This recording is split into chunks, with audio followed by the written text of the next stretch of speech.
Salut et fraternité, bonjour à tous. J'ai une belle casquette, c'est les enfants qui me l'ont offert. Euh, Hier, pas plus tard qu'hier, sur Arte, j'ai revu un film assez joli d'ailleurs, à grand spectacle enfin un grand spectacle, une coproduction, qui s'appelle Joyeux Noël, qui date de 2005. C'est un drame de guerre historique multinationale, réalisé par Christian Carion et coproduit par la France, l'Allemagne, le Royaume-Uni, la Belgique et la Roumanie, les anciens adversaires, hein, voilà, voilà. Et il raconte ce film la vie des soldats au front durant la Première Guerre mondiale et notamment la trêve de Noël, une trêve qui s'est passée, voilà, pendant la guerre, et à un moment donné où ben, Noël, on arrête les armes et puis finalement quelqu'un se met à jouer de la musique, un autre lui répond en face et comme ça il va y avoir une sorte de fraternisation.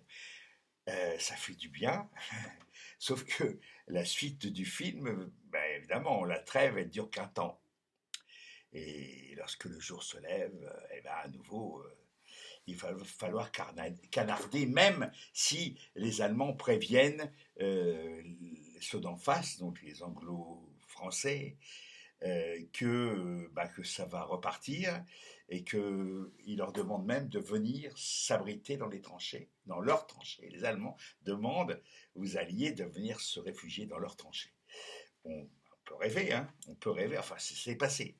L'intérêt, la catastrophe qui suit tout cela, c'est que finalement, le lieutenant qui faisait partie des gens qui voulaient la trêve, qui a promu la trêve, se fait engueuler par son père, qui est lui-même colonel ou général, et donc qui est plutôt à l'arrière. Hein. Enfin, il n'est pas à l'arrière, il n'est pas au front, quoi. Et donc, ils ont pas la même vision de la guerre. Et puis, et de l'avenir, surtout.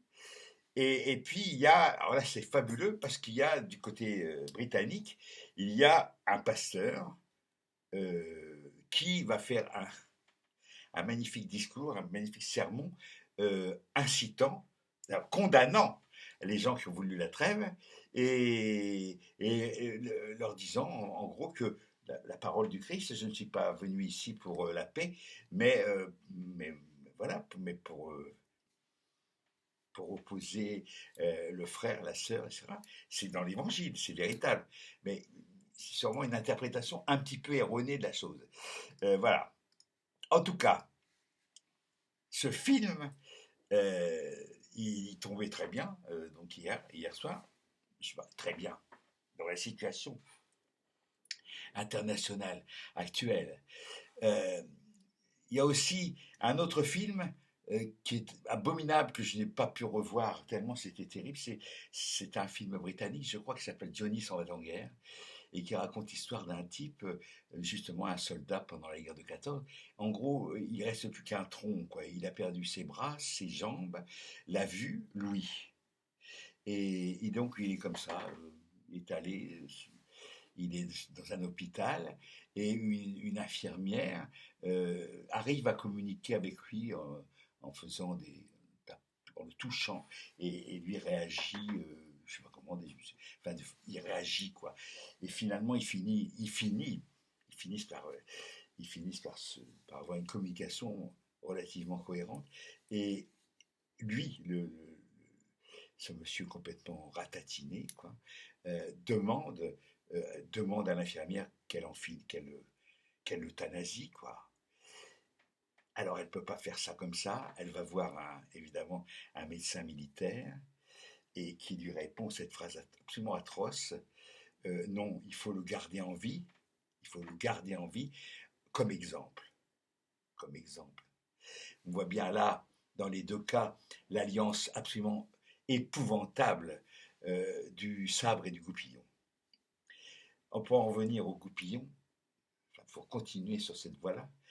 Euh, je, vois, je vois quand même qu'il y a une... J'aimerais savoir si finalement certains croyants, prétendus croyants, dans les trois religions monothéistes croient vraiment à ce qu'ils disent, croient vraiment à une chose. Netanyahou, là, vient de faire référence au messianisme, au messianisme euh, juif, hébraïque. Euh, voilà. J'aimerais savoir si vraiment il croit ce qu'il dit, quoi. J'aimerais savoir si le pape Francisco croit aussi, aussi clairement qu'il le prétend au jugement dernier. Tu sais, jugement à la fin. Tout le monde, hop, tout le monde ressuscite d'entre les morts. Et il y a, je crois que c'est même Saint Michel, entre parenthèses, l'archange, même il me semble que même dans l'islam, c'est Michel, Mickey, qui, euh, qui, qui pèse des âmes au jugement dernier. Alors j'aimerais savoir si tous ces gens-là qui parlent de ces choses-là euh, sont, sont sincères, s'ils y croient vraiment.